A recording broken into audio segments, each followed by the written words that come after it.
So we are back और आज हम बात कर रहे हैं आरसीबी का स्क्वाड एनालिसिस की और उसके बाद बनाएंगे बेस्ट प्लेइंग 11।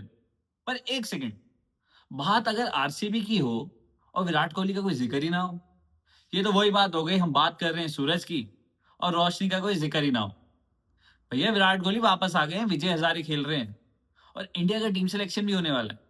तो देखते हैं कि क्या होने वाला है।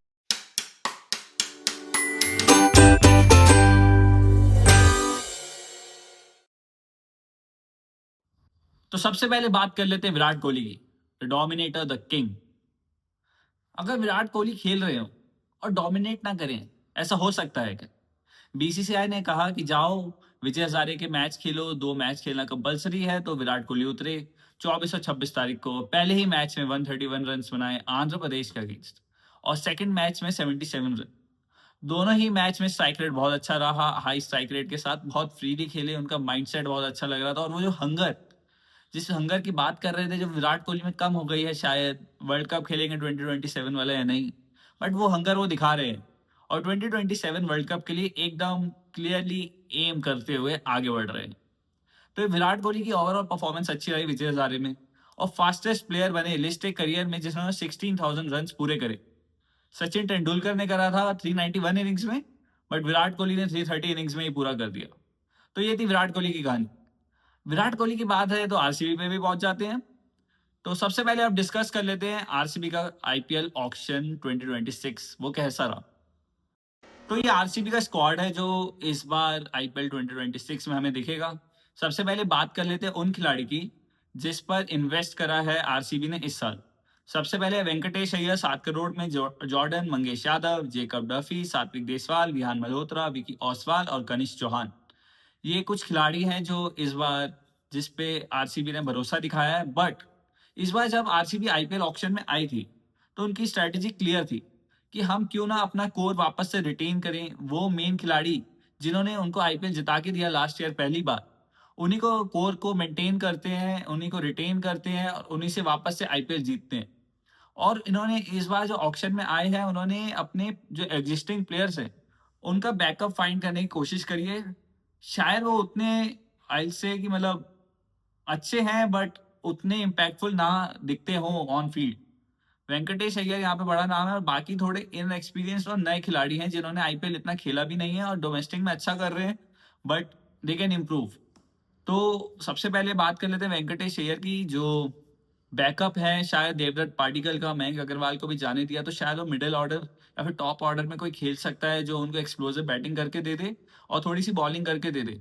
तो वो वेंकटेश अय्यर को लाए हैं और इस बार शायद जो स्टेडियम है वो चिन्ना स्वामी नहीं होगा, वो पुणे में खेले जाएंगे सारे बेंगलोर के मैच। तो उस हिसाब से भी इन्होंने शायद टीम का सिलेक्शन करा है इस बार।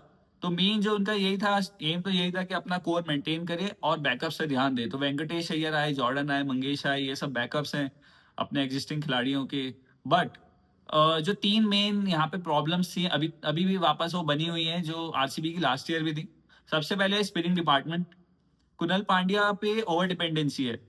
वहां पे मतलब वो उनका वर्कलोड कम कर सकते थे, एक एक्स्ट्रा बॉलर या स्पिनर ला सकते थे जो अपनी टीम में प्लेइंग 11 में आते ही उतरते ग्राउंड पे।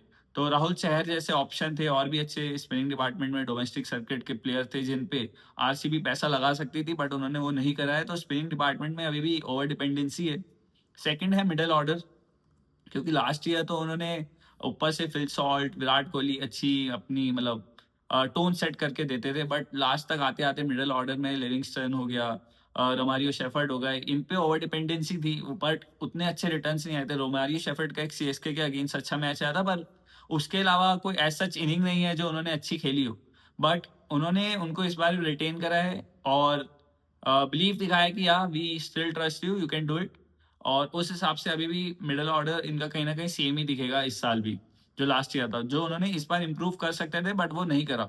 और एज सच कोई नया फॉरेनर प्लेयर नहीं लाए जो उनके लिए अच्छा और कर सकता था। तो ये आरसीबी की स्क्वाड थी इस बार आईपीएल ऑक्शन के बाद की। तो अब बात कर लेते हैं आरसीबी की प्लेइंग 11 की, जो बेस्ट प्लेइंग 11 बन रही है अभी। तो ओपन कर रहे हैं विराट कोहली और फिल सॉल्ट। 3 नंबर पे आएंगे रजत पाटीदार जो कैप्टन है। 4 नंबर पे देवदत्त पाडिक्कल, यहाँ पे वेंकटेश अय्यर भी आ सकते हैं, बट उनको अभी मैं स्टार्ट नहीं करवा रहा हूँ, क्योंकि हो सकता है आरसीबी अपना मेन कोर से ही स्टार्ट करना चाहे मैचेस। अगर बाद में वेंकटेश अय्यर की जरूरत पड़ी तो उनको देवदत्त पडिक्कल के साथ कभी भी स्वाइप कर सकते हैं, और वहां पे वेंकटेश अय्यर एक बॉलिंग ऑप्शन भी आपको दे देते हैं 1-2 ओवर का। फिर आते हैं Tim David, Krunal Pandya, Romario Shepherd, Bhuvneshwar Kumar, फिर जॉश हेजलवुड, यश दयाल और सुरेश शर्मा। अभी मैं यश दयाल को भी टीम में रखा हुआ हूँ। उन पे भी कुछ तो मतलब केसेस चल रहे हैं बाहर, वो एग्जैक्टली उसकी डिटेल्स आप देख सकते हैं इंटरनेट पे क्या है, क्योंकि अभी कोई बीसीसीआई ने भी कोई एक्शन नहीं लिया है और आरसीबी की स्क्वाड में है। तो मैं अज्यूम कर रहा हूँ वो अभी भी टीम में बने रहेंगे और खेलेंगे। तो कहीं ना कहीं ऑलमोस्ट सेम प्लेइंग 11 है लास्ट ईयर वाली, जिससे वो अभी स्टार्ट करेंगे। और अपना जो इम्पैक्ट प्लेयर है जितेश शर्मा आ सकते हैं, उन्होंने अभी इंडिया के लिए अच्छा करा है, हालांकि वो स्क्वाड में नहीं है अपने वर्ल्ड कप के लिए, T20 वर्ल्ड कप के लिए, बट स्टिल अच्छे डिपेंडेबल प्लेयर हैं जिसके लिए मतलब अच्छा कर रहे थे वो, बट उनको जगह नहीं मिली थी हमारे वर्ल्ड कप में। तो ये प्लेइंग 11 थी। तो मैं टोटल अगर मैं कहीं ना कहीं रेट करूं पूरे आरसीबी के ऑक्शन को लेके और इनकी जो प्लेइंग 11 आ रही है, वो मैं कहीं ना कहीं 8 नंबर दूंगा। बिकॉज उन्होंने अपने कोर को मेंटेन करा है, अभी भी वो अच्छी प्लानिंग के साथ आगे बढ़ रहे हैं। बट 2 नंबर इस बात के कट रहे हैं कि उन्होंने इंप्रूवमेंट नहीं दिखाई, जहां पे वो स्पिनिंग डिपार्टमेंट में या फिर मिडिल ऑर्डर के लिए जो बैट्समैन खरीद सकते थे आईपीएल ऑक्शन में, उन पे उन्होंने इन्वेस्ट नहीं करा है। कर सकते थे, क्योंकि वो इम्प्रूवमेंट का स्कोप है। आपकी प्लेइंग 11 और कोर सेम रह सकती थी, बट आपने इम्प्रूवमेंट नहीं दिखाया। तो वहां में इनके 2 नंबर काट रहा हूँ, बाकी सब अच्छा लग रहा है इस बार भी। अगर बाकी वापस से प्लेयर्स अगर फॉर्म में रहे और सब अच्छा रहा, तो इस साल भी हम कहीं ना कहीं आरसीबी के टॉप 4 में देखेंगे। 8 आउट ऑफ 10 अभी मार्क्स दे रहा हूँ मैं। तो ये थी आरसीबी की प्लेइंग 11 और ओवरऑल स्क्वाड और उसका एनालिसिस। आई होप आप लोगों को ये अच्छा लगा होगा, और नीचे कमेंट सेक्शन में बताइए कि नेक्स्ट टीम कौन सी हम कवर करें।